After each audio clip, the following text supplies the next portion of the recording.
Hey, ¿cómo estás? Vamos a dar lectura a nuestro tiempo con Dios en el libro de Romanos, capítulo 9, versículos del 14 al 24, hoy miércoles 24 de septiembre del 2025.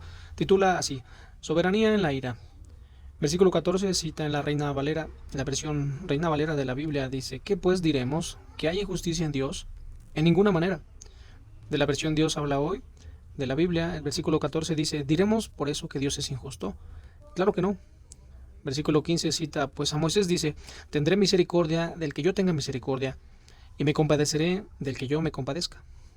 Versículo 15 de la versión Dios habla hoy dice: porque Dios dijo a Moisés: tendré misericordia de quien yo quiera, y tendré compasión de quien yo quiera. Versículo 16 dice: así que no depende del que quiere, ni del que corre, sino de Dios que tiene misericordia.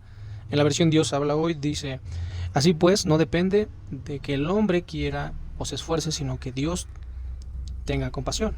Reitero, sino de que Dios tenga compasión. Versículo 17, porque la Escritura dice a Faraón: para esto mismo te he levantado, para mostrar en ti mi poder y para que mi nombre sea anunciado por toda la tierra. De la versión Dios habla hoy dice: pues en la Escritura Dios le dice al rey de Egipto: te hice rey precisamente para mostrar en ti mi poder y para darme a conocer en toda la tierra. Versículo 18 dice: de manera que de quien quiere tiene misericordia, y al que quiere endurecer, endurece. En la Dios habla hoy dice: de manera que Dios tiene compasión de quien Él quiere tenerla, y también le endurece el corazón a quien Él quiere endurecérselo. Versículo 19 dice: pero me dirás, ¿por qué? Pues inculpa. ¿Por qué?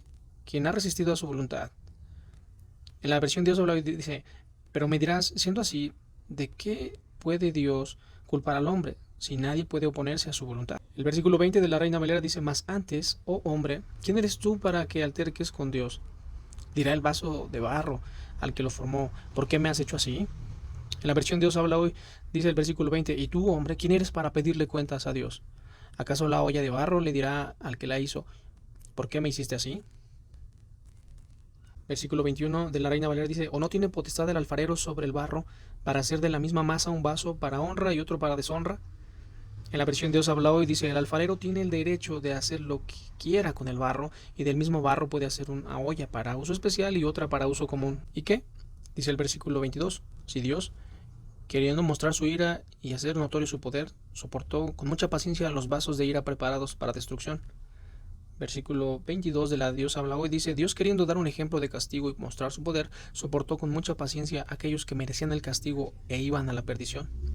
Versículo 23 dice de la Reina Valera: y para hacer notorias las riquezas de su gloria, las mostró para con los vasos de misericordia que él preparó de antemano para gloria. En la versión Dios habla hoy nos dice: al mismo tiempo quiso dar a conocer en nosotros la grandeza de su gloria, pues nos tuvo compasión y nos preparó de antemano para tener parte en ella. Finalmente el versículo 24 dice: a los cuales también ha llamado, esto es, a nosotros, no solo de los judíos, sino también de los gentiles. En la versión Dios habla hoy dice: así que Dios nos llamó a unos de entre los judíos y a otros de entre los no judíos. En resumen, Dios tiene misericordia del que quiere y endurece al que quiere endurecer. Como el alfarero tiene potestad sobre el barro para hacerlo de uso para honra o deshonra, Dios tiene la misma potestad. Depende de su soberana voluntad que soporte con mucha paciencia los vasos de ira preparados para destrucción y para hacer notorias las riquezas de su gloria. Vamos ahora a la ayuda en su meditación. De los versículos 14 al 18 subtitula: la justicia de Dios. No hay nada justo en la elección soberana de Dios. Injusto sería que Dios desechara a un justo.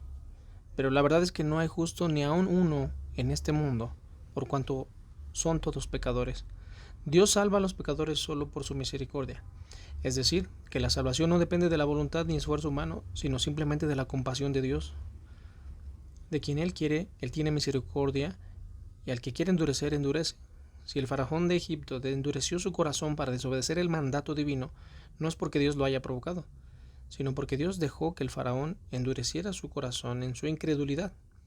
La ira de Dios contra los injustos se manifiesta entregándolos a sus pasiones vergonzosas. Ahora bien, las preguntas para esta meditación. ¿Qué significa cuando dice que Dios endureció el corazón del faraón de Egipto? Segunda pregunta: ¿cómo es la misericordia de Dios que me salvó siendo yo un pecador?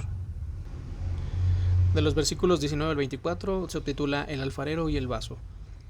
Pablo explica la soberanía de Dios citando a un alfarero.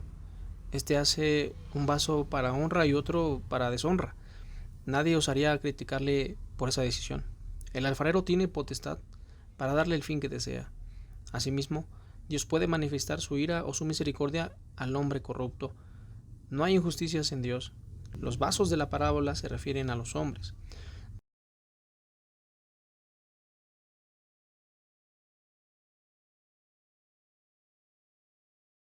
Dios soporta con mucha paciencia los vasos de ira preparados para destrucción y los trata con benevolencia. Pero estos son destruidos por no creer en el Evangelio. Sin embargo, Dios hace notoria las riquezas de su gloria para con los vasos de misericordia. No solo Dios ha llamado a los judíos, sino también a los gentiles como vasos de misericordia. Nosotros somos uno de ellos. ¿Qué nos dice sobre la soberanía de Dios, la potestad que tiene el alfarero sobre su vaso? De que no puedo quejarme por obedecer a la voluntad soberana de Dios. Una carta a Dios. Dios, tu voluntad es siempre justa y perfecta. Aunque ocurran cosas que no comprendo, no daré más lugar a quejas. Tú eres el alfarero, a ti encomiendo mi corazón y vida. Concédeme misericordia, Señor. Glorifico a mi Creador.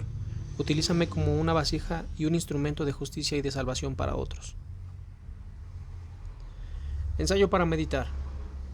Titula También lo ama a usted. Cuando una persona famosa participa de una asamblea o un programa de televisión y da testimonio sobre la gracia de Dios, quienes lo escuchan reciben bendición, pero también piensan que Dios ama a esa persona en particular. Puede que si un emprendedor cuyo negocio no va bien, escucha el testimonio de otro emprendedor asegurando que a su empresa le va bien gracias a la ayuda de Dios, sienta cierta privación relativa y se cuestione diciendo: ¿y yo qué soy? ¿Por qué yo estoy así? ¿Acaso Dios ama especialmente a la persona quien da testimonio? No. Recuerde que Dios también lo ama mucho a usted, que al escuchar el testimonio de otros se lamenta diciendo: ¿por qué a mí siempre me pasa esto en mi vida? No se excluya de la lista de personas de las que ama a Dios. Puede que sea la voluntad de Dios que según ciertas épocas no le vaya bien al emprendimiento. Es para hacer que confíe aún más en Él. Puede pasar que haya orado por un examen importante, pero que repruebe. Puede que tras enfermarse haya orado por su sanación, pero que lleve tiempo en recuperarse. Sin embargo, lo fundamental es no dejarnos llevar por las circunstancias. Reitero, sin embargo, lo fundamental es no dejarnos llevar por la circunstancia. El comportamiento de una vida bíblica debe recibir la guía de la palabra y no la guía de la circunstancia. Por más que lleve adelante una buena vida de fe, puede reprobar en la universidad, perder un ascenso en el trabajo y enfrentarse a situaciones lamentables e indeseables. Aunque atravesamos numerosas dificultades, Dios nos guía hacia la salvación por medio de estas. Por lo tanto, debemos creer en la victoria final. ¿Cómo lo aplicaríamos esto de manera personal? Bueno, hemos terminado nuestro tiempo con Dios. Nos vemos el día de mañana.